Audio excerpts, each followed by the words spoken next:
गुरुर्ब्रह्मा गुरुर्विष्णु गुरुर्देवो महेश्वरः गुरु साक्षात् परं ब्रह्म तस्मै श्री गुरवे नमः। ओम सदाशिवसमारम्भां शङ्कराचार्यमध्यमाम् अस्मदाचार्यपर्यन्तां വന്ദേ ഗുരുപരമ്പരാ. നമ്മൾ സന്ദർഭവശാൽ നമ്മുടെ ഒത്തുകൂടലിൽ കുറച്ച് വിടവ് വന്നു. ജാനുവരി ഫെബ്രുവരി മാസങ്ങളിൽ ഒത്തുചേർന്നിട്ടില്ല.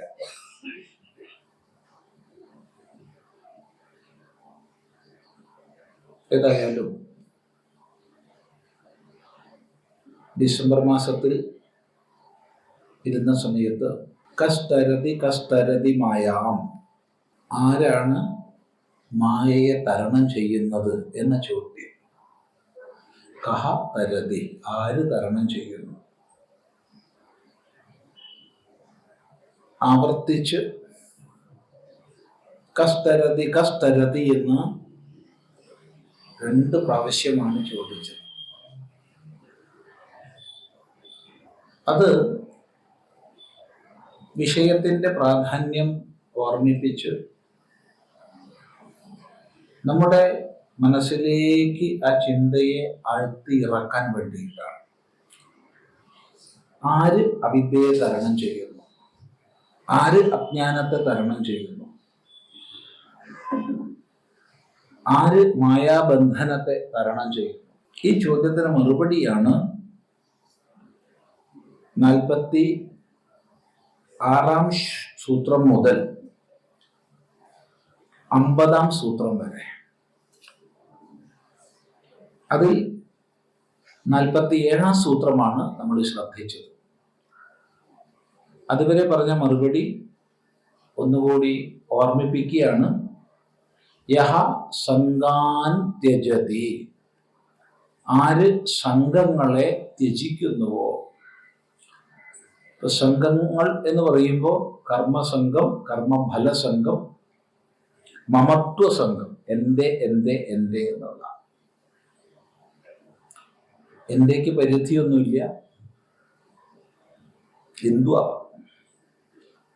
എന്തിനോട് നമുക്ക് എൻ്റെ എന്നുള്ള സംഘം വരാം. എൻ്റെ ശത്രുവും എൻ്റെ മിത്രവും എൻ്റെ പ്രിയപ്പെട്ട ആളും, പലതും. ആ സംഘങ്ങൾക്കൊക്കെ മൂലമായിട്ട് നമുക്ക് നമ്മുടെ ശരീരത്തിലുള്ള എൻ്റെ എന്നുള്ള ഭാവത്തെ കാണാം. അല്പം ചിന്തിച്ചാൽ തന്നെ ഈ എൻ്റെ എന്നുള്ളതിലുള്ള അർത്ഥശൂന്യത നമുക്ക് മനസ്സിലാവും. എൻ്റെ എന്ന് പറയുമ്പോൾ നമുക്ക് അധികാരം വേണമല്ലോ. ആർക്കതിൽ അധികാരമുള്ളത്? ആർക്കെങ്കിലും ഉണ്ടോ? ഒരു നിമിഷം ചിന്തിക്കുക. നമ്മളിപ്പോൾ അവിടെ ഇരിക്കുന്നു, ഇത് ചർച്ച ചെയ്യുന്നു, പറയുന്നു, കേൾക്കുന്നു. നമ്മുടെ അഹങ്കാരം കൊണ്ട് പലതും നമ്മൾ മെനഞ്ഞെടുത്തെന്ന് വരാം. നിന്നെ ഞാൻ ശരിപ്പെടുത്തും, നിന്നെ ഞാൻ പാഠങ്ങൾ പഠിപ്പിക്കുന്നു ഒക്കെ നമ്മൾ പറഞ്ഞെന്ന് വരാം. പക്ഷേ ഇത് മുഴുവൻ തകിടം മറിയാൻ ഒരു നിമിഷം പോലും വേണ്ട. നമ്മളെ വളരെ അടുപ്പമുള്ള, നമ്മുടെ ധർമ്മത്തിന് വേണ്ടി, സനാതന ധർമ്മത്തിന് വേണ്ടി ഏറ്റവും പ്രവർത്തിക്കുന്ന യുവജനങ്ങളിൽ ഒരാൾ, യുവതി യുവാക്കന്മാരിൽ ഒരാൾ, ഏറ്റവും ശക്തമായിട്ട് ശാസ്ത്രീയമായിട്ട് നമ്മളായിട്ട് വളരെ ബന്ധപ്പെട്ടിട്ടാണ്. ഒരു മാസം മുമ്പ് കോളേജിൽ നിന്ന് വിദ്യാർത്ഥികളുമായിട്ട് ഒരു എക്സ്കർഷന് പോയതാണ്. അവരവിടെ പ്രൊഫസറാണ്. എന്തോ ഡ്രൈവർ ഒന്ന് കണ്ണ് ചിമ്മിപ്പോയി. ബസ്സിന്റെ. പിന്നെ ബസ് വെട്ടിപ്പൊളിച്ചാണ് കുട്ടികളെയും ടീച്ചർമാരെയൊക്കെ പുറത്തെടുത്തത്. അതുവരെ കാണാൻ പറ്റുന്ന അവസ്ഥയിലായിരുന്നില്ല, ഇന്നലെയാണ് കാണാൻ പറ്റുന്ന അവസ്ഥയിലേക്ക് അവരായത്. അപ്പൊ പോയി കണ്ടു. ഇവിടുന്ന് അങ്ങോട്ട് മുറിച്ചിരിക്കുകയാണ്. അതേസമയത്ത് മറ്റു കുഴപ്പങ്ങളൊന്നും വന്നിട്ടുമില്ല. ആയിരം ദൃഷ്ടാന്തങ്ങൾ നമ്മുടെ മുമ്പിലുണ്ട്, പക്ഷെ നമ്മൾ പഠിക്കില്ല.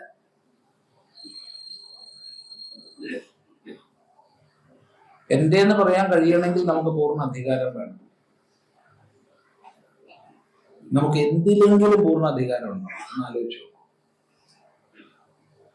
ഇല്ല. അപ്പൊ ഈ മമത്വ സംഘം ആര് ജയിക്കുന്നുവോ, യോ മഹാനുഭാവം സേവത്തെ, ആര് മഹാത്മാക്കളെ, മഹാ അനുഭവശാലികളെ അഥവാ മഹത്തായി അനുഭവിക്കപ്പെടേണ്ടവരെ സേവിക്കുന്നുവോ, വിജ്ഞാനികളായ പരാഭക്തന്മാരായ മഹാപുരുഷന്മാരെ ആര് സേവിക്കുന്നുവോ, നിർമ്മമോ ഭവതി, ആര് മമത്വത്തിനുപരി എത്തുന്നുവോ, മമത്വത്തെ അതിക്രമിക്കുന്നുവോ. ചിലപ്പോൾ മഹാത്മാക്കളെ സേവിക്കുന്നു എന്നുള്ളത് മമത്വത്തിന് കാരണമാവും. ഞാൻ ഇന്നാളുടെ സേവകനാണ് എന്നൊക്കെ തോന്നിപ്പോകാം. അതുകൊണ്ടാണ് നിർമ്മമോ ഭവതി. യോ വിവിക്ത സ്ഥാനം സേവത്തെ, യാതൊരാളാണോ ഏകാന്ത സ്ഥാനത്തെ സേവിക്കുന്നത്, ഉപാസിക്കുന്നത്, ഈ ലോകത്തിന്റെ കെട്ടുപാടുകളിൽ നിന്നും ബഹളങ്ങളിൽ നിന്നും ഒക്കെ ഒന്ന് മാറി തന്നിലേക്ക് ആഴ്ന്നിറങ്ങാൻ സഹായിക്കുന്ന ഏകാന്ത ദേശത്തെ ആര് സേവിക്കുന്നുവോ, യോ ലോകബന്ധമുന്മൂലയതി, ആര് ലോകബന്ധത്തെ, ലോകവുമായുള്ള, ലോകം എന്ന് പറഞ്ഞാൽ കാണപ്പെടുന്നത്, അനുഭവിക്കപ്പെടുന്നത്, അപ്പൊ കാണപ്പെടുന്ന അനുഭവിക്കപ്പെടുന്നവയുമായി തനിക്ക് ഉണ്ടായി പോകുന്ന ബന്ധം അതറിയാതെ സംഭവിക്കുന്നതാണ്. കണ്ടത് കണ്ടതുമായി അഥവാ അനുഭവിച്ചത് അനുഭവിച്ചതുമായി ഞാൻ എൻ്റെ എന്നുള്ള താതാത്മ്യം നമുക്ക് അറിയാതെ വന്നു പോവുകയാണ്. അത് മഹാത്ഭുതമാണ്. എങ്ങനെയാ വരുന്നതെന്നൊന്നും പറയാൻ പറ്റില്ല. ആ ലോകബന്ധത്തെ ഉന്മൂലനം ചെയ്യുന്നുവോ, വേരോടുകൂടി പുഴക്കിയെടുക്കുന്നുവോ, നിസ്ത്രൈഗുണ്യോ ഭവതി, ത്രിഗുണങ്ങൾക്കുപരി ആരെത്തിച്ചേരുന്നുവോ, സത്വ രജ സ്തമോ ഗുണാത്മകമായ ഈ വ്യാവഹാരിക മണ്ഡലത്തിനുപരി ആരെത്തിച്ചേരുന്നുവോ, യോഗക്ഷേമം ത്യജതി, യോഗക്ഷേമങ്ങളെ ത്യജിക്കുന്നുവോ. യോഗം വിസ്തരിച്ച് പറഞ്ഞതാണ് കഴിഞ്ഞ പ്രാവശ്യം. യോഗം സമ്പാദിച്ചിട്ടില്ലാത്തതിനെ സമ്പാദിക്കുക എന്നുള്ളതാണ് യോഗം, സമ്പാദിച്ചതിനെ രക്ഷിക്കുക എന്നുള്ളതാണ് ക്ഷേമം. ഈ യോഗക്ഷേമ ചിന്തകളിൽ പെട്ടിട്ടാണ് നമ്മൾ ഏറെ ഉഴറുന്നത്. അത് വേണം, ഇത് വേണം, അങ്ങനെ വേണം, ഇങ്ങനെ വേണം ഒരു ഭാഗത്ത്, ഇനി അങ്ങനെ വേണമെന്ന് ആഗ്രഹിച്ചതിനെ കിട്ടിക്കഴിഞ്ഞാൽ സംരക്ഷിക്കാനുള്ളത് വേറൊരു ഭാഗം. ഇവിടെ യോഗക്ഷേമം വേണ്ടെന്നല്ല പറഞ്ഞത്, മറിച്ച് അതിനാൽ ബന്ധിക്കപ്പെട്ട അവസ്ഥാവിശേഷം അത് ഞാൻ ത്യജിക്കുന്നുവോ. തുടർന്ന് പറയാണ്, യഹ കർമ്മഫലം ത്യജതി കർമാണി സന്യസ്യതി തതോ നിർദ്വന്ദ്വോ ഭവതി. അത് മുതൽക്കാണ് നമ്മൾ ഇന്ന് ചിന്തിക്കേണ്ടത്. യഹ കർമ്മഫലം ത്യജതി കർമാണി സന്യസ്യതി തതോ നിർദ്വന്ദ്വോ ഭവതി. ഇതാണ് 48ാമത്തെ സൂത്രം. പറയാണ്, യഹ കർമ്മഫലം ത്യജതി, യാതൊരാൾ കർമ്മഫലത്തെ ത്യജിക്കുന്നുവോ. സാമാന്യമായി ലോകം എല്ലാ കർമ്മങ്ങളും ചെയ്യുന്നത് ഫലചിന്തയോടുകൂടിയാണ്. എന്ത് ചെയ്യുമ്പോഴും ഇതിന്റെ ഫലമായി എനിക്കെന്ത് കിട്ടും എന്നാണ് നമ്മൾ ചിന്തിക്കുന്നത്. ഈശ്വര നമസ്കാരത്തെ സംബന്ധിച്ച് പോലും ഇങ്ങനെ നമസ്കരിച്ചാൽ എനിക്കെന്ത് കിട്ടും എന്നാണ് പറയുന്നത്. സ്തുതിച്ചാൽ എനിക്ക് എന്ത് കിട്ടും? പിന്നെ മറ്റുള്ളൊന്നും പറയേണ്ടതില്ലല്ലോ. അപ്പൊ ഇവിടെ ഈ കർമ്മഫലത്തെ, കർമ്മങ്ങളുടെ ഫലത്തെ, അത് ഇഷ്ടരൂപമാകാം അനിഷ്ടരൂപമാകാം. പ്രതീക്ഷിച്ചത് ലഭിച്ചാൽ ഇഷ്ടം, ലഭിച്ചില്ലെങ്കിൽ അനിഷ്ടം, പ്രതീക്ഷിച്ചതിന് വിപരീതം ലഭിച്ചാലും അനിഷ്ടം. അത് ഒരാളുടെ ഇഷ്ടം മറ്റൊരാളുടെ അനിഷ്ടമാകാം, വേറൊരാളുടെ അനിഷ്ടം ഇയാളുടെ ഇഷ്ടമാകാം, അല്ലേ? അതെ. ഒരാൾ മറ്റൊരാളെ ഉപദ്രവിക്കുകയാണ്, മറ്റൊരാളെ വേദനിപ്പിക്കുകയാണ്, മറ്റൊരാളെ കൊല്ലാൻ പരിശ്രമിക്കുകയാണെങ്കിൽ അത് അയാൾക്ക് അനിഷ്ടം, ഇയാൾക്ക് ഇഷ്ടം. ഭിന്നമാണ്.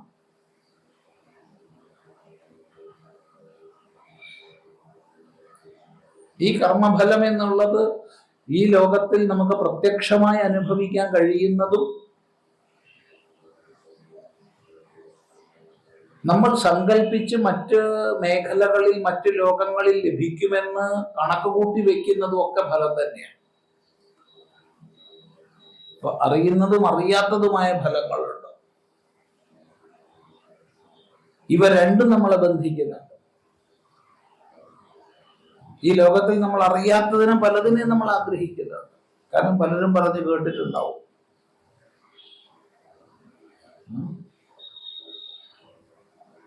പലരും പറഞ്ഞ് അവരുടെ വാക്കുകൾ കേട്ട് പ്രഭാവിതരായി നമ്മൾ അറിയാത്തതിനെയും ആഗ്രഹിക്കും. അത് കിട്ടണം, ഇത് കിട്ടണം. അങ്ങനെയാണ് സ്വർഗം തുടങ്ങിയവയൊക്കെ വരുന്നത്. മറ്റു ലോകങ്ങൾ, പരലോകം തുടങ്ങിയവ വരുന്നത്.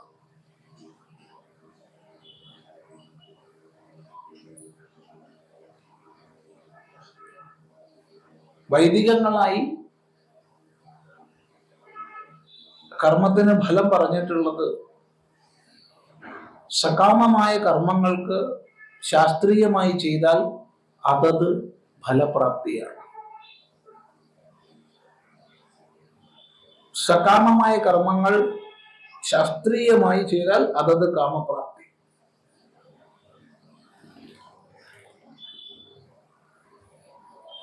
നിഷ്കാമമായി അനുഷ്ഠിച്ചാലോ ചിത്തശുദ്ധി. അശാസ്ത്രീയമായി ചെയ്താലോ അധോഗതി. ഇതാണ് കർമ്മഫലങ്ങൾ. അപ്പൊ ആഗ്രഹിച്ചത് നേടാം, ചിത്തശുദ്ധി നേടാം, അഥവാ അധോഗതി നേടാം. ഇത് മൂന്നിനും നമുക്ക് സ്വാതന്ത്ര്യമുണ്ട്, അധികാരമുണ്ട്.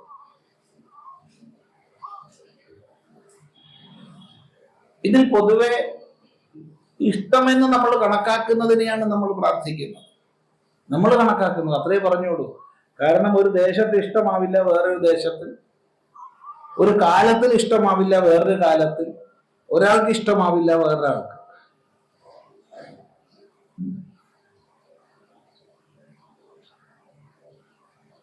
അത് ഭിന്നമാണ്. അപ്പോഴാണ് ഇവിടെ ആചാര്യൻ പറയുന്നത്, ആര് കർമ്മഫലങ്ങളെ ത്യജിക്കുന്നുവോ. ഇത് പറയാൻ വളരെ എളുപ്പമാണ്. കർമ്മഫലങ്ങളെയൊക്കെ ഉപേക്ഷിച്ചു, ഞാനൊരു ഫലത്തെയും ആഗ്രഹിക്കാതെ കർമ്മം ചെയ്യുന്നു എന്നൊക്കെ പറയാൻ വളരെ എളുപ്പമാണ്. പക്ഷേ നമ്മുടെ ജീവിതത്തിൽ അത് നേടിയെടുക്കാത്ര എളുപ്പമാണോ? എന്താ അഭിപ്രായം? കർമ്മം ചെയ്യുമ്പോൾ അറിയാതെ ഫലകാമന വരില്ലേ? ഇല്ല. വെറുതെ പ്രസംഗിച്ചാൽ മതി, കുഴപ്പമില്ല, നമുക്ക് എല്ലാവർക്കും പ്രസംഗിക്കാം. യാതൊരു ഫലം ആഗ്രഹിക്കാതെ കർമ്മം ചെയ്തോളൂ, അതാണ് കർമ്മയോഗം എന്നൊക്കെ പ്രസംഗിക്കാം. പക്ഷേ കർമ്മം ചെയ്യുമ്പോൾ അടിമുടി ഫലകാമന വരുന്നുണ്ട്. ഇല്ല എന്ന് പറഞ്ഞുകൊണ്ട് കാര്യമില്ല. അപ്പൊ എങ്ങനെയാണ് ഈ കർമ്മഫലത്തെ ത്യജിക്കുക എന്ന് പറഞ്ഞത് സാധിക്കുന്നത്? സാധിക്കാത്തത് പറയരുത്. അങ്ങനെയാണെങ്കിൽ നമ്മളെ ശാസ്ത്രങ്ങൾ അർത്ഥരഹിതമാകും. അവിടെ മറുപടി, എപ്പോൾ നാം നമ്മുടെ കർമ്മങ്ങളെ ഈശ്വരാർപ്പണ ഭാവത്തോടു കൂടി ചെയ്യുന്നുണ്ടോ എൻ്റെ കർമ്മങ്ങളിലൂടെ ഞാൻ ഈശ്വരനെ പൂജിക്കുകയാണെന്ന ഭാവന എപ്പോഴുണ്ടോ അപ്പൊ സ്വാഭാവികമായിട്ട് ഫലചിന്ത ഒഴിഞ്ഞു പോകും. ഇനി വരുന്നതൊക്കെ ഭഗവാന്റെ പ്രസാദമാണ്. അത് സുഖമായാലും കൊള്ളാം, ദുഃഖമായാലും കൊള്ളാം, മാനായാലും കൊള്ളാം, അപമാനമായാലും കൊള്ളാം. ജീവിതത്തിൽ എന്ത് ദ്വന്ദ്വം വരട്ടെ. കാരണം എൻ്റെ എല്ലാ കർമ്മങ്ങളെയും, ലൗകികമായും വൈദികമായുമുള്ള എല്ലാ കർമ്മങ്ങളെയും ഞാൻ ഈശ്വര പൂജയായിട്ടാണ് ചെയ്യുന്നത്. നമ്മൾ ഏത് തൊഴിൽ ചെയ്യുന്നവരും ആവട്ടെ. തൊഴിലില്ലാത്ത ആരുമില്ല. ഉണ്ടോ? എന്താ അഭിപ്രായം? പൊതുവെ മഹാവിഡ്ഢിത്വം നമ്മൾ പറയാറുണ്ട്, എനിക്ക് തൊഴിലില്ല എന്നൊക്കെ. തൊഴിലില്ലാത്ത ആരെങ്കിലും ഉണ്ടോ? ആരാളെ? ലോകത്തിൽ ഏറ്റവും വലിയ തൊഴില് പലപ്പോഴും തൊഴിലില്ല എന്ന് പറയുന്നവർ ചെയ്യുന്നതാ. നമ്മളെയൊക്കെ പെറ്റുപൊറ്റി വളർത്തി അമ്മ ചെയ്ത തൊഴിലിനെ പോലെ വലിയ തൊഴിൽ ഏതാണല്ലേ?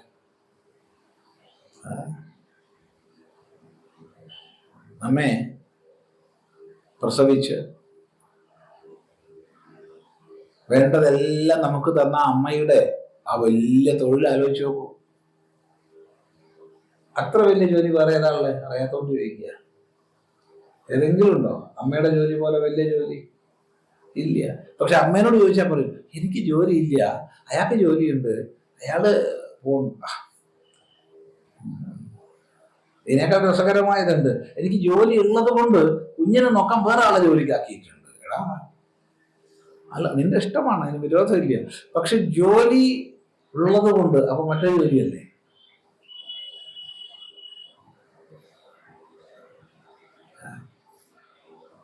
ഏതാ വലിയ ജോലി? അറിയില്ല. ഇങ്ങനെ നോക്കിക്കഴിഞ്ഞാൽ ജോലിയില്ലാത്ത ആരുമില്ല. ആരുമില്ല. എല്ലാവർക്കും ജോലി. തൊഴിൽ രഹിതരാരും ലോകത്തിലില്ല. ഉണ്ടെങ്കിൽ പറയൂ, ഏതെങ്കിലും നിങ്ങൾക്ക് മേഖല അറിയിച്ചാൽ പറഞ്ഞോളൂ. എല്ലാവരും എന്തെങ്കിലും തൊഴിൽ ചെയ്യുന്നുണ്ട്.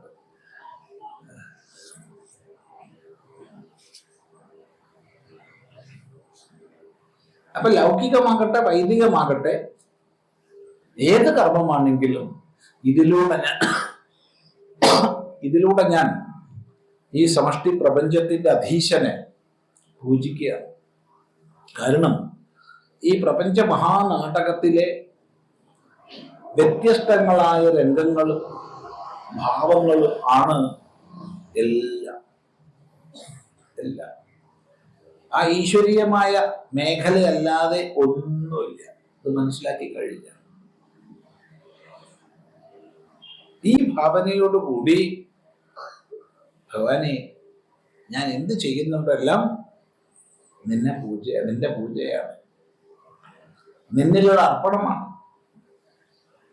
അത് കുഞ്ഞിന് മുലപ്പാല് കൊടുക്കുകയാണെങ്കിലും ഈശ്വര പൂജയാണ്. എന്തുകൊണ്ട്? ഈ കുഞ്ഞ് ഈശ്വരന്റെ പ്രകടിത ഭാവമാണ്. ചിന്തിക്കുക. ഏത് തൊഴിൽ ചെയ്യുകയാണെങ്കിലും ഭഗവാൻ ഈ ഒരു അവസരം എനിക്ക് തന്നിരിക്കുകയാണ്. ഇതിലൂടെ ഞാൻ മൊത്തം സമഷ്ടിയെ ആരാധിക്കുകയാണ്. ഇങ്ങനെ ഈ ഭാവനയോട് കൂടി ജീവിക്കുമ്പോൾ സ്വാഭാവികമായും കർമ്മഫലചിന്ത നമ്മളിന്ന് ഒഴിഞ്ഞു പോകും. എല്ലാം ഭഗവാന്റെ പ്രസാദം. അതാണ് യഹ കർമ്മഫലം ത്യജതി. എന്നിട്ട് പറയാണ് കർമാണി സന്യസ്യതി. കർമ്മങ്ങളെ സന്യസിക്കുന്നുവോ? രണ്ടും തമ്മിൽ വളരെ വ്യത്യാസമുണ്ട്. കർമ്മഫലത്തെ ത്യജിക്കുന്ന ആൾ ഒരിക്കലും കർമ്മത്തെ ഉപേക്ഷിക്കുന്നില്ല. അയാൾ കർമ്മത്തെ ഈശ്വരാർപ്പണ ഭാവത്തോടു കൂടി അനുഷ്ഠിക്കുക ചെയ്യണം. എന്നാൽ കർമ്മസന്യാസം എന്നുള്ള തലത്തിലേക്ക് നമ്മൾ എത്തുമ്പോൾ എന്നേ പറഞ്ഞിട്ടുള്ളൂ, ഉയരുമ്പോൾ എന്ന് പറഞ്ഞിട്ടില്ല. കാരണം ഒരാശ്രമത്തെയും ഉയർച്ച താഴ്ചയായിട്ട് നമ്മൾ എടുക്കരുത്. സന്യാസിയാണ് ഉയർന്നവൻ എന്നൊന്നും പറയരുത്. സന്യാസി ശ്രേഷ്ഠനാണ്, സന്യാസധർമ്മം പാലിക്കുന്നു. ഗൃഹസ്ഥൻ ശ്രേഷ്ഠനാണ്, ഗൃഹസ്ഥധർമ്മം പാലിക്കുന്നു. വാനപ്രസ്ഥൻ ശ്രേഷ്ഠനാണ്, വാനപ്രസ്ഥധർമ്മം പാലിക്കുമ്പോൾ. ബ്രഹ്മചാരി ശ്രേഷ്ഠനാണ്, ബ്രഹ്മചാരി ധർമ്മം പാലിക്കുമ്പോൾ. ഇതാണ് നമ്മുടെ കാഴ്ചപ്പാട്. അതുകൊണ്ട് കർമ്മങ്ങളെ സന്യസിക്കുന്ന ആ മേഖലയിലേക്ക് ഉയരുമ്പോൾ എന്നല്ല പറഞ്ഞത്, കടക്കുമ്പോൾ. അവിടെ സന്യാസി എല്ലാ കർമ്മങ്ങളെയും ഉപേക്ഷിക്കുകയാണ്. നിത്യ, നൈമിത്തിക, കാമ്യ, പ്രായശ്ചിത്ത കർമ്മങ്ങളെ ഉപേക്ഷിക്കുന്നു. പിന്നെ സന്യാസി നിത്യകർമ്മങ്ങളെ അനുഷ്ഠിക്കുന്നില്ല, പഞ്ചമഹായജ്ഞങ്ങളെ അനുഷ്ഠിക്കുന്നില്ല. അതുപോലെ നൈമിത്തിക കർമ്മങ്ങൾ, ഷോഡശ സംസ്കാരാദികൾ ഇല്ല. കാമ്യങ്ങൾ, ആഗ്രഹപൂരണത്തിനായി കൊണ്ട് ചെയ്യുന്ന കർമ്മങ്ങൾ ഇല്ല. പ്രായശ്ചിത്തങ്ങൾ ഇല്ല. ഈ കർമ്മങ്ങളെല്ലാം വിധിപ്രകാരം ഉപേക്ഷിക്കുകയാണ് സന്യാസത്തിൽ. അതാണ് സന്യാസം. അതിന്റെ ബാഹ്യ ലിംഗം മാത്രമാണ് കാഷായം തുടങ്ങിയവ.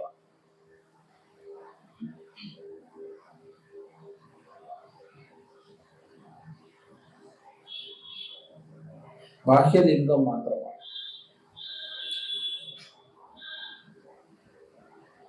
അങ്ങനെ ആര് കർമ്മങ്ങളെ സമ്പൂർണമായും സന്യസിക്കുന്നുവോ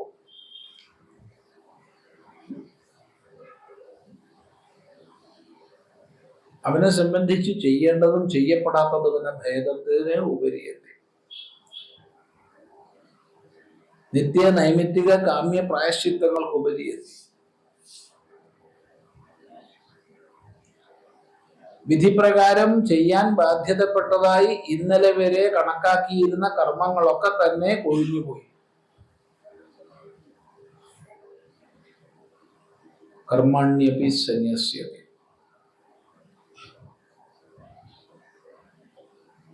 തതോ നിർദ്വന്ദ്വോ ഭവതി. അപ്പൊ ഞാൻ സന്യസിച്ചിരിക്കുന്നു, ഞാൻ എല്ലാ കർമ്മങ്ങളെ ഒഴിവാക്കിയിരിക്കുന്നു. നിങ്ങൾ കണ്ടില്ലേ, ഞാൻ കാഷായം ഉടുത്തിട്ടുണ്ട്, എൻ്റെ പേര് സന്യാസിയുടെ പേരാണ്. ഞാൻ വിരജാഹോമം ചെയ്ത് അതിൻ്റെ തുടർച്ചയായിട്ട് എല്ലാ കർമ്മങ്ങളെയും മന്ത്രങ്ങളെയും വിധിപ്രകാരം ഒഴിവാക്കിയവനാണ് എന്നൊക്കെ അഭിമാനിച്ച് നടന്നാൽ അത് മറ്റൊരു അഭിമാനം എന്നല്ലാതെ വേറൊരു പ്രയോജനമില്ല. ഒരു പ്രയോജനമില്ല. അത് കൂടുതൽ കൊല്ലപ്പ. അതുകൊണ്ട് തന്നെ സന്യാസനിഷ്ഠയിലൂടെ ദ്വന്ദ്വത്തെ അതിക്രമിച്ചവനാകണം. സ്തുതി, നിന്ദ, പൂജ, പരിഭവം, സുഖം, ദുഃഖം, മാനം, അപമാനം, ഈ ദ്വന്ദ്വങ്ങളെ അതിക്രമിക്കണം. ഞാനെന്ന് വേറെ, നീയെന്ന് വേറെ, എന്റേതെന്ന് വേറെ, നിന്റേതെന്ന് വേറെ, ഇങ്ങനെയുള്ള ദ്വന്ദ്വങ്ങളെ അതിക്രമിക്കണം. ഒരാൾ ഇത് അതിക്രമിച്ചിട്ടുണ്ടോ നമുക്ക് പുറമേ നിന്ന് മനസ്സിലാവില്ല. ഒരു തരത്തിലും പുറമേ നിന്ന് മനസ്സിലാക്കാൻ പറ്റില്ല. ഒരു തരത്തിലും.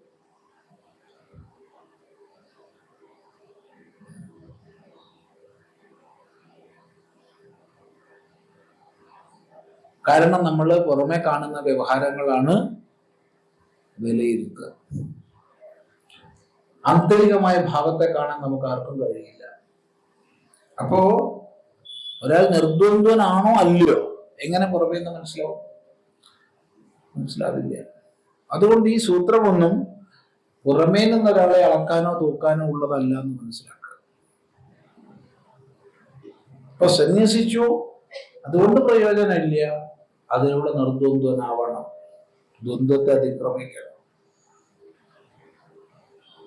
ദ്വന്ദ്വത്തെ അതിക്രമിച്ചവൻ മായയെ അതിക്രമിച്ചു. ഇതാണ് പറയുന്നത്. നമ്മൾ നിരന്തരം ജീവിതത്തിൽ ഈ ദ്വന്ദ്വത്തിന്റെ മേഖലയിലാണ്.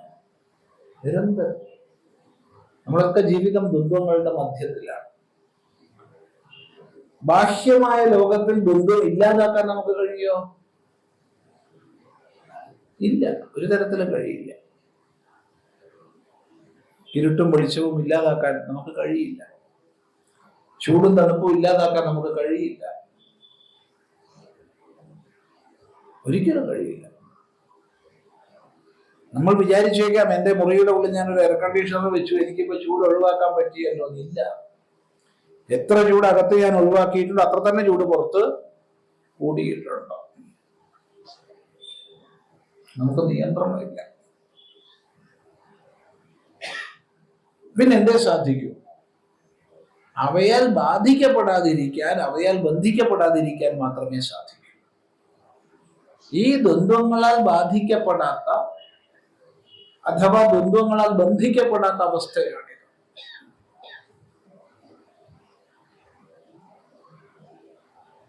അങ്ങനെ ആര് നിർദ്വന്ദ്വനാകുന്നുവോ അയാൾ മായയെ തരണം ചെയ്യുന്നു.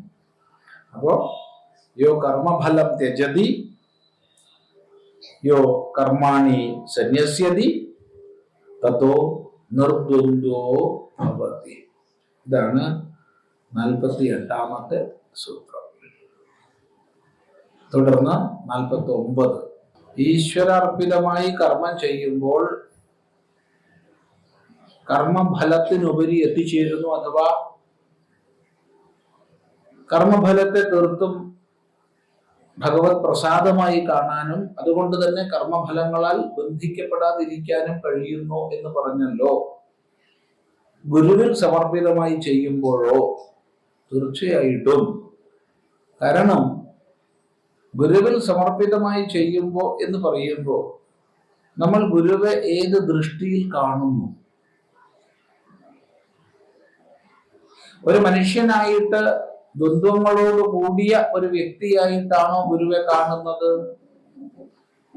എങ്കിൽ ദ്വന്ദ്വങ്ങളോട് കൂടിയ വ്യക്തിയായിട്ടാണ് ഗുരുവെ കാണുന്നതെങ്കിൽ അതിലൂടെ സമ്പൂർണ്ണ കർമ്മഫലത്തിനുപരി എത്താൻ കഴിയില്ല. ആ വ്യക്തിയിൽ നിന്നുള്ള എന്തെങ്കിലും കാര്യസാധ്യങ്ങളെ ഉണ്ടാവും. എന്നാൽ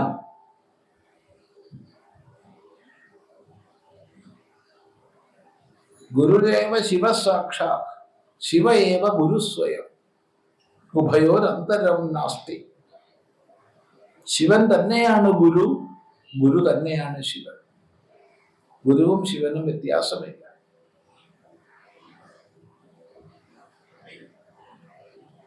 സ്കന്ദപുരാണ അന്തർഗതമായ ഗുരുഗീത ഗുരു ബ്രഹ്മാ ഗുരു വിഷ്ണു ഗുരുദേവോ മഹേശ്വര, ഒരു പടി കൂടി കടന്ന് ഗുരു സാക്ഷാത് പരം ബ്രഹ്മ എന്ന് പറയുക. ആ ഒരു ഭാവന ഉള്ളിൽ ഉറച്ചിട്ടുണ്ടെങ്കിൽ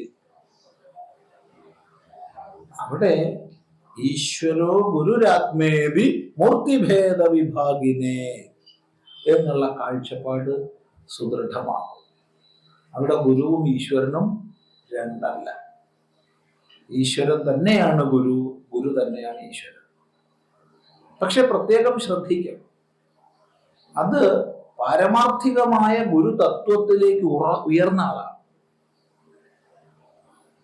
അല്ലെങ്കിൽ ഗുരു എപ്പോഴും വ്യക്തിഗതമായിട്ട് ശരീരഗതമായിട്ട് കാണുന്നു.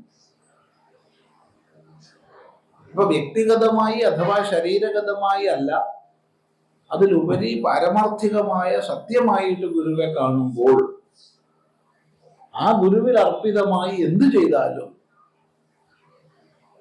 ഗുരു സമർപ്പണാത്മകമായ ഏത് പ്രവൃത്തിയും ഗുരു സേവാപരമായ ഏത് പ്രവൃത്തിയും ഒരു സംശയമില്ല നമ്മുടെ കർമ്മത്തെ കർമ്മയോഗമാക്കി മാറ്റും.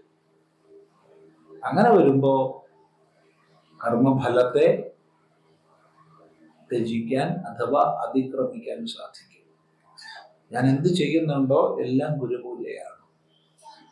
ഞാൻ എന്ത് ചെയ്യുന്നുണ്ടോ അതെല്ലാം ഗുരുവിലുള്ള സമർപ്പണമാണ്.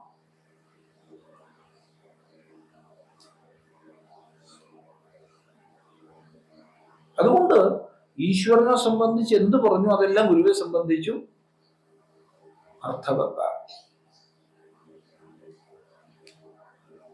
അവിടെ പ്രത്യേകം ശ്രദ്ധിക്കണം. ഗുരു ഒരു ഒരു ദേഹഗതനായ വ്യക്തിഗതമായ ഭാവത്തിൽ നിന്ന് ഉയർന്നു അവിടെ നമ്മുടെ കാഴ്ചപ്പാട്. അപ്പൊ ദേഹമോ വിഷ്ണു പ്രതിമയിലൂടെ വിഷ്ണുവെ കാണുന്നു നമ്മൾ. ഒരു വിഷ്ണു ഭക്തൻ തന്റെ മുമ്പിലുള്ള വിഷ്ണു പ്രതിമയിലൂടെ വിഷ്ണു ഭഗവാനെയാണ് കാണുന്നത്, അല്ലാതെ കല്ലിനെ അല്ല. എന്നാ കല്ലിനെ കാണുന്നവനോ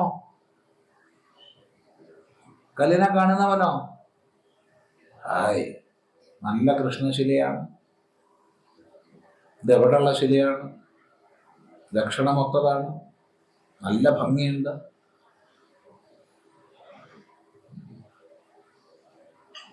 ഇനി കുറച്ചും കൂടിയും കടന്നിട്ട് കൃഷ്ണശിലയൊന്നുമല്ല, ചില വിശിഷ്ടങ്ങളായ ഔഷധ കൂട്ടുകളെ കൊണ്ടുണ്ടാക്കിയ മൂർത്തികളുണ്ട്. അതൊക്കെ ചുരണ്ടി കൊണ്ടുപോയി ഭക്തന്മാർ.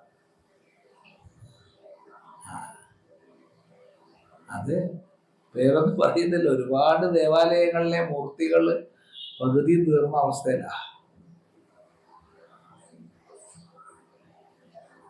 ചുരണ്ടി കൊണ്ടുപോകുക.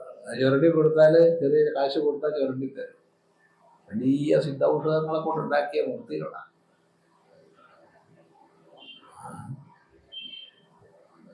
അതുകൊണ്ട് ഈ പരമാർത്ഥികമായ ഭാവദർശനം അതാണ് മുഖ്യം. ശരി, ഏതായാലും തുടർന്ന് പറയുകയാണ്, വേദാനപി സന്യസ്യതി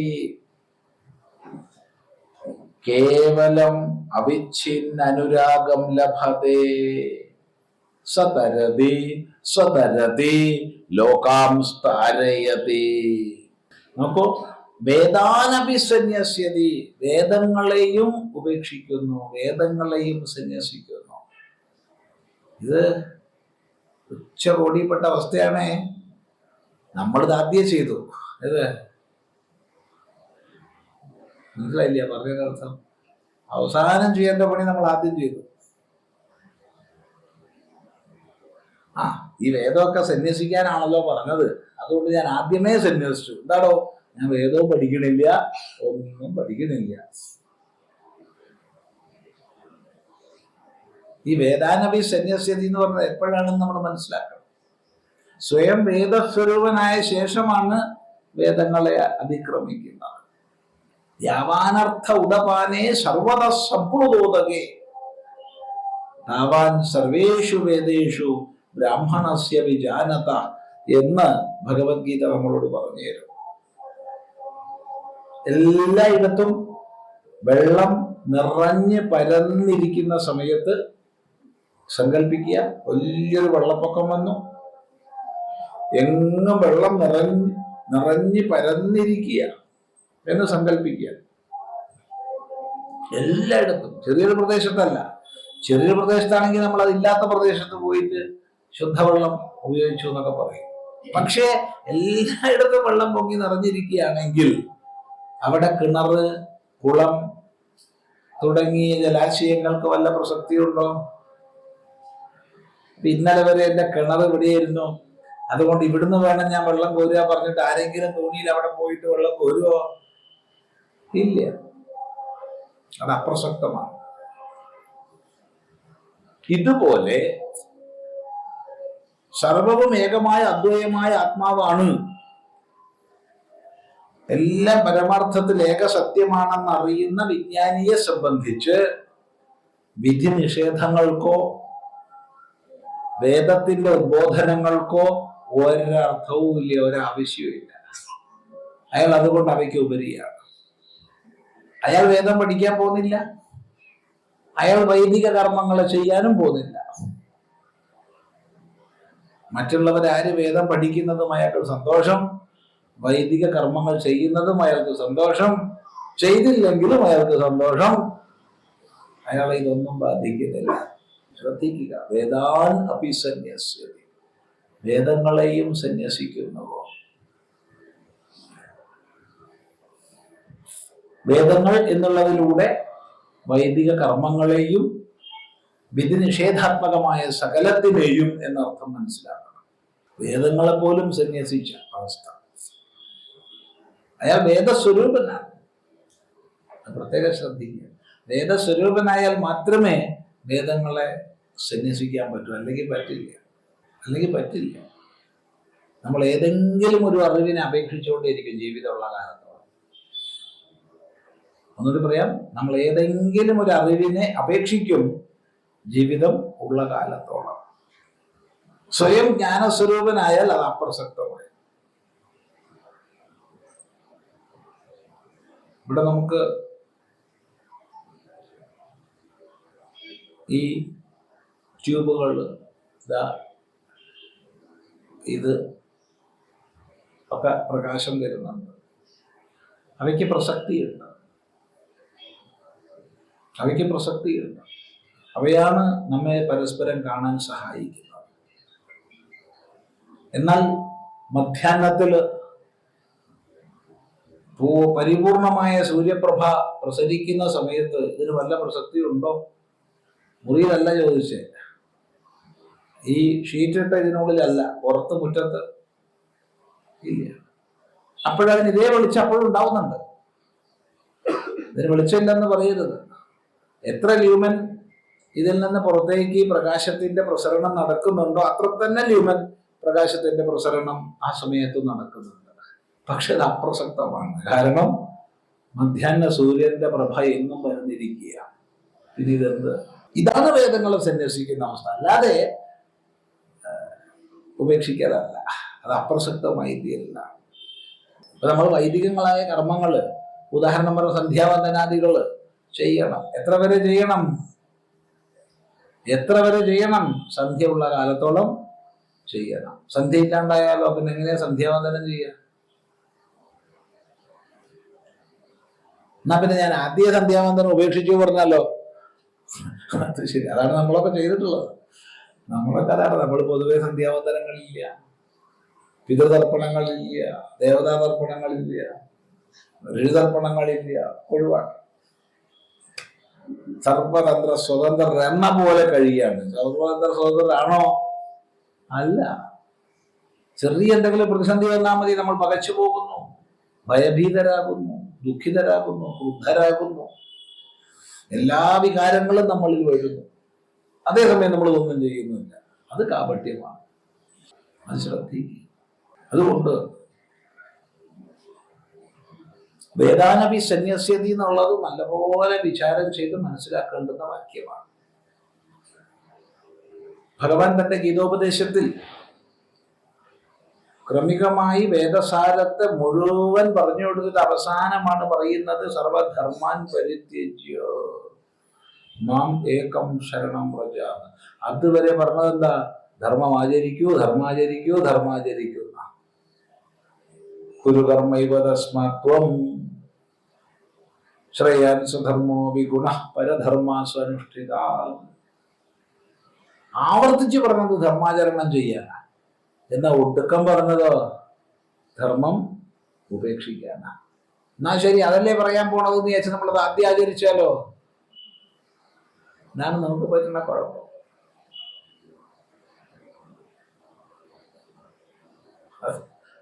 അത് ഒടുക്കം പറയുന്നു. അപ്പൊ വേദാൻ സന്യസ്യതി, ധർമ്മത്തെ ഉപേക്ഷിക്കുന്നു, വേദത്തെ ഉപേക്ഷിക്കുന്നു, ശുഭത്തെ ഉപേക്ഷിക്കുന്നു, സത്കർമ്മത്തെ ഉപേക്ഷിക്കുന്നു എന്നുള്ള ഫലം ഏതാണെന്ന് മനസ്സിലാക്കണം. ഇപ്പൊ സാധാരണ ഒരാളുടെ സൽക്കർമ്മം ഉപേക്ഷിച്ചോളൂ എന്ന് പറഞ്ഞാൽ പിന്നെ അവരെന്താ ചെയ്യുക? ദുഷ്കർമ്മങ്ങളെ ചെയ്യുള്ളൂ. ഇപ്പൊ കർമ്മത്തെ അതിക്രമിച്ചവനാണ് സത്കർമ്മങ്ങളെ ഒഴിവാക്കാൻ അധികാരി. ധർമ്മത്തെ അതിക്രമിച്ചവനാണ് ധർമ്മത്തെ ഒഴിവാക്കാൻ അധികാരി. വേദത്തെ അതിക്രമിച്ചവനെ വേദത്തെ ഒഴിവാക്കാൻ പറ്റും, അല്ലാതെ വയ്യ. ഈ വ്യത്യാസം ശരിക്കും മനസ്സിലാക്കണം. അതുകൊണ്ട് തന്നെ ഇത് പുറമേ നിന്ന് ഒരു തരത്തിൽ നോക്കിയാൽ മനസ്സിലാവില്ല. ഇത് പ്രത്യേകം ശ്രദ്ധിക്കണം. ഒരു തരത്തിലും പുറമേ നോക്കിയാൽ മനസ്സിലാവില്ല. വേദത്തെ അതിക്രമിച്ചാലും വേദം പഠിക്കുന്നില്ല, അന്ധനായിട്ടുള്ളവനും വേദം പഠിക്കുന്നില്ല. രണ്ടും ഒരുപോലെയാണോ? അല്ല. വേദാനപി സന്യസ്യതി കേവലം അവിഛിന്ന അനുരാഗം ലഭതേ. കേവലമായ, എന്ത് കേവലം എന്ന് പറഞ്ഞാൽ? കേവലം ഇപ്പൊ നമ്മൾ ഉപയോഗിക്കുന്ന വാക്കാ കേവലം. കലർപ്പില്ലാത്ത, കേവലം കലർപ്പില്ലാത്ത. നമ്മൾ എപ്പോഴും മറ്റൊന്നിനോട് കലർത്തിയില്ല എല്ലാത്തിനെയും മനസ്സിലാക്കുന്നുണ്ട്. കേവലമായ ഒറ്റയ്ക്ക് നിൽക്കുന്ന, ഒറ്റയ്ക്ക് നിൽക്കുന്ന, മറ്റൊന്നിനോട് ചേർക്കാത്തതാണ് കേവലം. അപ്പൊ കേവലം അനുരാഗം ലഭതേ, അഥവാ കേവലം അവിഛിന്ന അനുരാഗം ലഭതേ. അവിഛിന്നം, അവിഛിന്നം വിച്ഛേദമില്ലാത്ത, വിച്ഛേദം മുറിവ്. അനുരാഗം, നേരത്തെ അനുരാഗം എന്ന് പറയാൻ കാരണം നേരത്തെ എന്താണ് ഭക്തി എന്ന് പറഞ്ഞപ്പോ തന്നെ പറഞ്ഞു സാത്വസ്മിൻ പരമപ്രേമ രൂപ എന്ന്. ഈശ്വരനിലുള്ള പരമപ്രേമത്തിനാണ് ഭക്തി എന്ന് പറയുന്നത് എന്ന് പറയും. ആ പ്രേമത്തെയാണ് ഇവിടെ അനുരാഗം എന്ന് പറഞ്ഞത്. ഈശ്വരനെ ഒരിക്കലും ഭയപ്പെടരുത്, പ്രത്യേകം ശ്രദ്ധിക്കുക. ഈശ്വരനെ ഭയപ്പെടരുത്, ഈശ്വരനെ പ്രേമിക്കണം, ഭഗവാനെ പ്രേമിക്കണം. ആ ഭഗവത് പ്രേമമാണ് ഭക്തി, അല്ലാണ്ട് ഭയമല്ല. ഭയം എപ്പോഴും അസ്വസ്ഥതയാണ് ഉണ്ടാക്കുക, ഭയം എപ്പോഴും അരക്ഷിതത്വ ബോധമാണ് ഉണ്ടാക്കുക, ഭയം എപ്പോഴും വിധേയത്വമാണ് ഉണ്ടാക്കുക. ഭയത്തിലൂടെ ഒരിക്കലും ശാന്തിയോ സമാധാനമോ പ്രാപിക്കാൻ കഴിയില്ല. പ്രേമം, പ്രേമം, പ്രേമം അത് ഈശ്വരോന്മുഖമാകുമ്പോ അത് ഭക്തിയായി.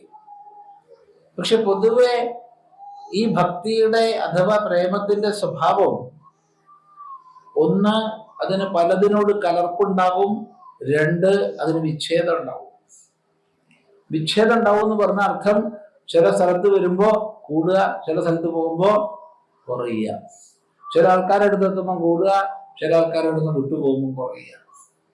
ചില കാലം വരുമ്പം കൂടുക, ചില കാലം വരുമ്പോ കുറയുക. എന്താ മണ്ഡലകാലമൊക്കെ വന്നാലുള്ള ഭക്തി, നാട് മുഴുവൻ ഭക്തിയാണ്. മണ്ഡലകാലമായിട്ട് കഴിഞ്ഞു നോക്കിയല്ലോ.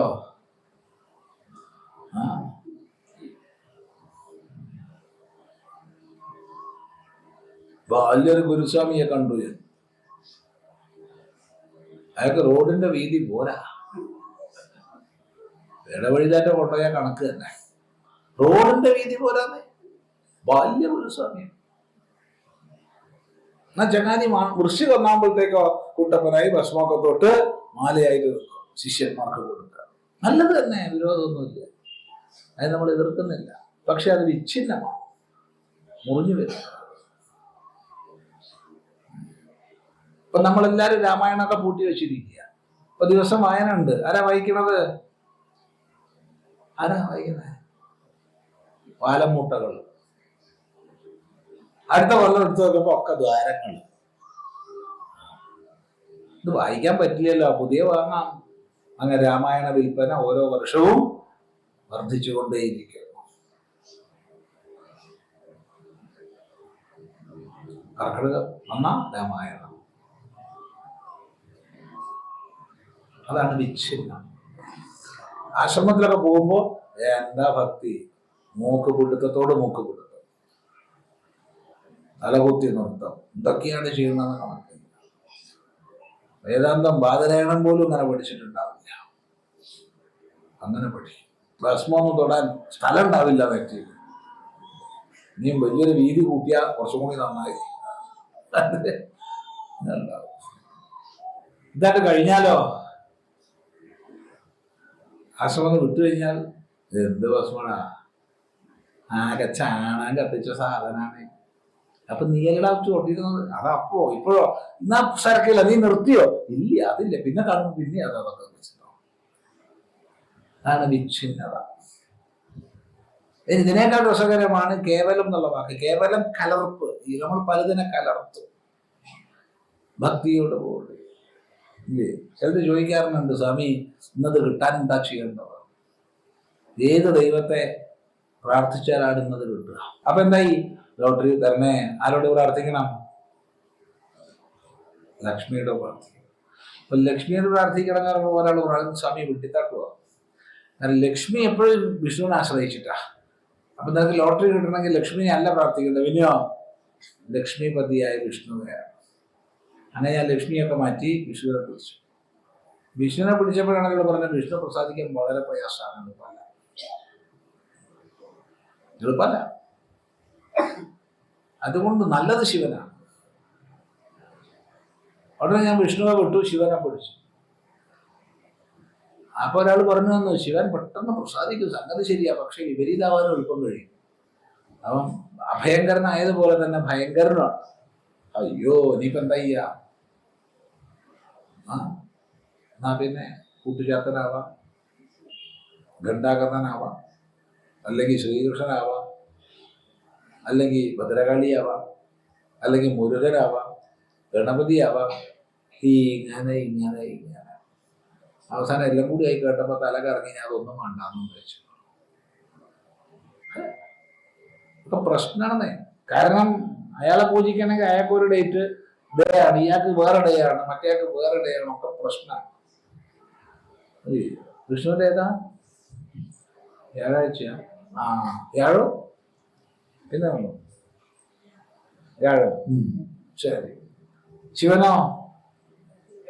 തിങ്കൾ. അപ്പൊ തിങ്കളായി വ്യാഴായി. ഭഗവതിക്ക് ചൊവ്വ വെള്ളി. പിന്നെ ബുധനാർക്ക ഗണപതിക്ക. ശരി. അപ്പൊ ആയി. തിങ്കൾ. ഞായറോ? സൂര്യന്. ഞായർ സൂര്യന് ആർക്കുമില്ലാതെ ഞായർ സൂര്യൻ. ഞായർ, തിങ്കൾ, ചൊവ്വ, ബുധൻ, വ്യാഴം, വെള്ളി. ശനിയോ? ശാസ്താവിന്. ശാസ്താവ്. ഇനി എത്ര ദൈവം കിടക്കുന്നു?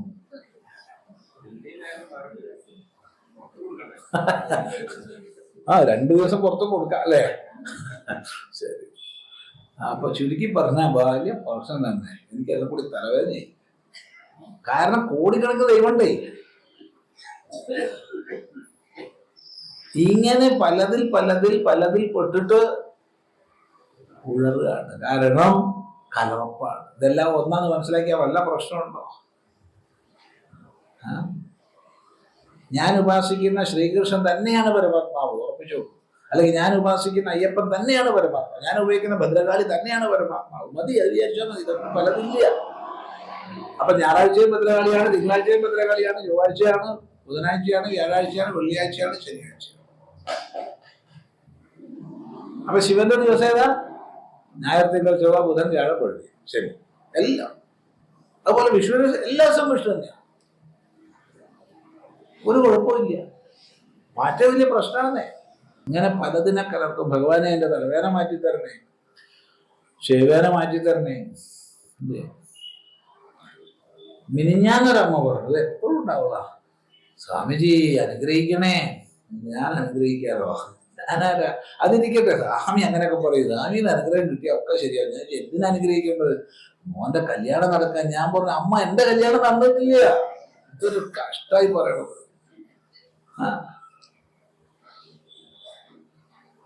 അമ്മ സ്വാമിക്ക് എന്ത് പറഞ്ഞാലും തമാശ നോക്കണേ. ആദ്യം ഞാനൊന്ന് അനുഗ്രഹിക്കാന്ന് വെച്ചപ്പോ സ്വാമി അങ്ങനെയൊക്കെ പറയും. സ്വാമി അനുഗ്രഹിക്കുക ഒക്കെ നേരെയാവുന്നതാണ്.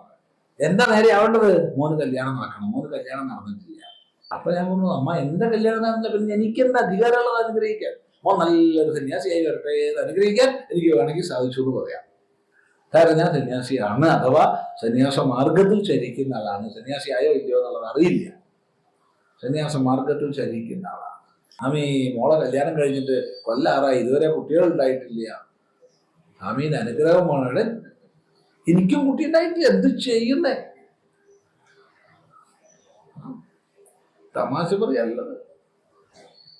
താല്പര്യം ഒന്ന് ദേവതകളോട്, മറ്റൊരു സന്യാസിയോട് പോലും സകാമമായിട്ടാണ് പ്രാർത്ഥിക്കുന്നത്. അത് വേണം, ഇത് വേണം എന്ന് കുറെ കടന്ന പ്രാർത്ഥനയൊക്കെ ഉണ്ടാവും. അതൊന്നും പറയുന്നില്ല. കുറച്ച് കടന്ന പ്രാർത്ഥനകളൊക്കെ ഉണ്ടാവും. ഉണ്ടാവുന്നല്ല, ഉണ്ട്, ധാരാളം കേട്ടിട്ടുണ്ട്. അപ്പൊ എല്ലാത്തിനോടും നമ്മൾ കലർത്തും, എല്ലാത്തിനോടും കലർത്തും. അവിടെ ഭക്തിയാണോ ചോദിച്ചാൽ ഭക്തിയാണ്. പക്ഷെ ഭക്തി ശുദ്ധ ഭക്തിയാണോ എന്ന് ചോദിച്ചാൽ അല്ല, കലർന്ന ഭക്തിയാണ്. അവിടെ ആഗ്രഹങ്ങൾ കലരുന്നു. എൻ്റെ ബന്ധുക്കളൊക്കെ നന്നാവണം, എൻ്റെ മക്കൾക്കൊക്കെ നല്ല മാർക്ക് കിട്ടി പാസ്സാവണം, എന്തായാലും എൻ്റെ അനിയൻ്റെ അല്ലെങ്കിൽ ഏട്ടൻ്റെ മക്കളെക്കാൾ എൻ്റെ കുട്ടികൾക്ക് നന്മ കൂടണം. വേണ്ടേ? വേണ്ട? വേണം. ശത്രുക്കൾ നശിച്ചു പോകണം. ആരുടെ ശത്രുക്കള്? ശത്രുവിന്റെ ശത്രുക്കളല്ല നശിച്ചു പോകേണ്ടത്. ശത്രുവിന്റെ ശത്രു ഞാനാ, അതല്ല, എന്റെ ശത്രു നശിക്കണം. അപ്പൊ അവനും പ്രാർത്ഥിക്കുന്നുണ്ടാവും ഇതുപോലെ. ഭഗവാൻ എന്താ ചെയ്യാ? വലിയ പ്രശ്നമല്ലേ? ഞാൻ പോയി പ്രാർത്ഥിച്ചു, ആ കേശവൻ നശിച്ചു പോണേ. കേശവൻ പ്രാർത്ഥിച്ചു, ആ ചിദാനന്ദ ഗുരുസ്വാമി നശിച്ചു പോണേ. ഭഗവാൻ എന്താ ചെയ്യാ? ഒന്ന് ആലോചിച്ചു. വലിയ പ്രശ്നമാണ്. അതുകൊണ്ട് ഭക്തിയോടും കലർത്തുന്നവരാണ് നമ്മൾ. നാരായണീയത്തിൽ ഓരോ സർഗത്തിലും അവസാനം എൻ്റെ വാതരോഗം മാറ്റി തരണേ, എൻ്റെ വാതരോഗം മാറ്റി തരണേ. അതിലൊക്കെ കേമാ എന്തൊക്കെയാ പറയണോ? അയ്യോ പറയണം. പക്ഷെ അവസാനത്തെ സർഗം എത്തുമ്പോഴത്തേക്ക് അത് പറഞ്ഞിട്ട് കേട്ടോ. അവസാനം എത്തുമ്പോഴത്തേക്ക് അതൊക്കെ കഴിഞ്ഞു. ഓ, വാതരോഗം മാറ്റി തരണേ, വാതരോഗം മാറ്റി തരണേ എന്ന് പ്രാർത്ഥിച്ച കാലത്തോളം ഭഗവാൻ വാതരോഗം മാറ്റിയിട്ടില്ല. അത് ശ്രദ്ധിച്ചില്ല. ഒന്നാമത്തെ സർഗം എഴുതിയപ്പോ ഭഗവാൻ വാതരോഗം മാറ്റിയിരുന്നെങ്കിൽ മേൽപ്പത്തൂർ രണ്ടാമത്തെ എഴുതുമായിരുന്നോ? എന്താ നിങ്ങളുടെ അഭിപ്രായം? എഴുതില്ല. അവസാനം പ്രാർത്ഥിക്കാതെ അവസാനിപ്പിച്ചു. അപ്പൊ മാറ്റിക്കളയാം. ഇന്നിപ്പോ നാരായണീയത്തിന്റെ കാലഘട്ടം. ആർക്കും ദേഷ്യം പിടിക്കരുതേ, ഇവിടെ ഉണ്ടാവും ആൾക്കാർ. ദേഷ്യം പിടിക്കുന്ന ആൾക്കാർ. ചിദാനന്ദ ഗുരുസ്വാമി നാരായണീയത്തിൽ ഞാൻ വിമർശിച്ചിട്ടില്ല, വസ്തുത പറഞ്ഞതാണ്. അങ്ങനെ പ്രാർത്ഥനകളെല്ലാം അടങ്ങുന്ന അവസ്ഥ. അതാണ് അവിഛിന്നമായ കേവലമായ അനുരാഗം. കേവലമായ അനുരാഗം. കേവലമല്ലാത്ത കാലത്തോളം നമുക്ക് ചിന്ത ഉണ്ടാവും, ഇതുകൊണ്ട് എന്താ കിട്ടുക? ചിലർ ചോദിക്കും, ഈ പ്രാർത്ഥനയൊക്കെ നിങ്ങൾ ഭജനയൊക്കെ ചെയ്ത് എന്താ കിട്ടാൻ പോണ? എന്താ ചോദ്യം? ഭജനയിൽ എന്ത് കിട്ടാനാ? കിട്ടാനാ ഭജിക്കുന്നത്? ഈ ചോദ്യം വേണം. നിങ്ങൾ അത് ചെയ്താൽ എന്ത് കിട്ടും? ഇത് ചെയ്താൽ എന്ത് കിട്ടും? ഈ കിട്ടുക എന്നുള്ളതെല്ലാം ഒഴിഞ്ഞു പോയി, ചിന്തയില്ല. ചെറിയ സന്യാസം എന്താ കിട്ടുമോ? സന്യാസിക്കാതെ ഉപേക്ഷിക്കാതെ ഉപേക്ഷിച്ചാൽ കിട്ടും ചോദിച്ച അർത്ഥമാണ് പറയും. ഇത് പിടിച്ചാൽ കിട്ടും ചോദിക്കാം, ഉപേക്ഷിച്ചാൽ കിട്ടുന്ന വെച്ചാൽ എന്താ പറയുക? സന്യാസം ഒന്നും കിട്ടാൻ പോകില്ല. നിങ്ങളൊക്കെ പോവുകയുള്ളൂ, നഷ്ടക്കച്ചവട. സന്യാസം എന്ത് കിട്ടാനാ? എന്താ പറയാ? നിങ്ങൾ പറയാൻ പറ്റുമോ? സുഖം സ്വതവേ ഉണ്ടെന്നേ. ഈ സുഖത്തെ മറച്ചുകൊണ്ട് നമ്മൾ പലവിധ സങ്കല്പ വികല്പങ്ങളെ ഒതുങ്ങി വെച്ചിരിക്കുന്നതുകൊണ്ട് സുഖസ്വരൂപം അറിയാത്തത്. സുഖം തന്റെ സ്വരൂപമാണ്, അത് കിട്ടേണ്ട വസ്തുവല്ല.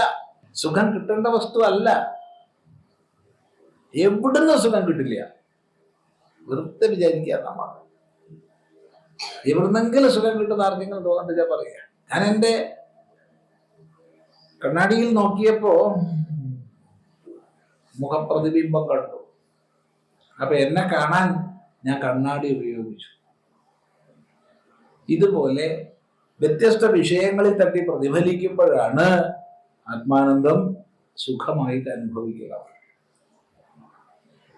അപ്പൊ നമ്മുടെ സ്വരൂപം എന്താ? വിഷയത്തും സുഖമില്ലാന്നൊന്നും രണ്ട് ദിവസമായി പറഞ്ഞിട്ടില്ല. വിഷയത്തിൽ സുഖമുണ്ട്, പക്ഷെ വിഷയത്തിൽ നിന്ന് ലഭിക്കുന്ന സുഖം വാസ്തവത്തിൽ എന്താണ്?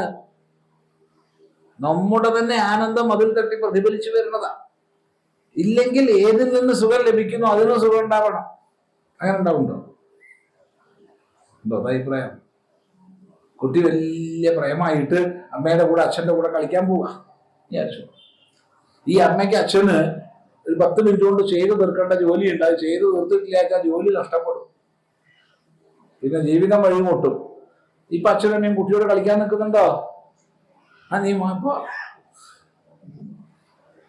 ഇന്ന് രാത്രി ഉറക്കൊഴിഞ്ഞ് തീർത്ത പണിയുണ്ടെങ്കിലേ പണി ചെയ്തില്ലെങ്കിൽ നാളെ ജോലിയിൽ നിന്ന് പിരിച്ചുവിടും. അപ്പോഴാ പതി ശൃംഗാരമായിട്ട് വരുന്നത്, പത്നി ശൃംഗാരമായിട്ട് വരുന്നത്. അപ്പൊ ശൃംഗാരത്തിൽ നിൽക്കുമല്ലോ. എന്താ അഭിപ്രായം? അറിയാത്തോണ്ട് ചോദിക്കുക. പോടാന്ന് പറയില്ലേ? ഇല്ലെങ്കിൽ നമ്മുടെ രണ്ടാളും ജീവിതം പോക്ക എന്ന് പറഞ്ഞോണ്ട് അറിയുള്ളൂ. അല്ലായിരുന്നെങ്കിൽ എപ്പോഴും എവിടുന്നും എല്ലാവർക്കും അതിൽ നിന്ന് ഒരേപോലെ സുഖം ഉണ്ടാവണം. അതുണ്ടാവണില്ല. ഓർമ്മിക്കുക. ഇപ്പൊ തന്നെ പലർക്കും ദുഃഖമായി തുടങ്ങി. അയ്യോ സ്വാമി 8:15 നേരം വൈകി എന്നുള്ള ദുഃഖമായിട്ടുണ്ട്. കാരണം പോകണ്ടതല്ലേ, നമുക്ക് പോകണമല്ലോ, പോകാതിരിക്കാൻ പറ്റുമോ? വന്നവർക്കൊക്കെ പോകണ്ടേ? എല്ലാവർക്കും പോകണം. അതുകൊണ്ട് നമുക്ക് തൽക്കാലം ഒന്ന് നിർത്താം. അതെ, സമയം കുറച്ച് അധികമായി. അത് നോക്കിയിട്ടില്ല, നോക്കിയതാ.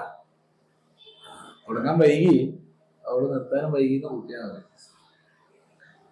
ശരി, തൽക്കാലം ഒക്കെ സംഭവിക്കും. അതുകൊണ്ട് സംശയ നിവാരണമൊന്നും ഒന്നും വേണ്ട. ഓം ഗുരുർ ബ്രഹ്മ ഗുരുർ വിഷ്ണു ഗുരുദേവോ മഹേശ്വരഃ ഗുരു സാക്ഷാത് പരം ബ്രഹ്മ തസ്മൈ ശ്രീ ഗുരവേ നമഃ.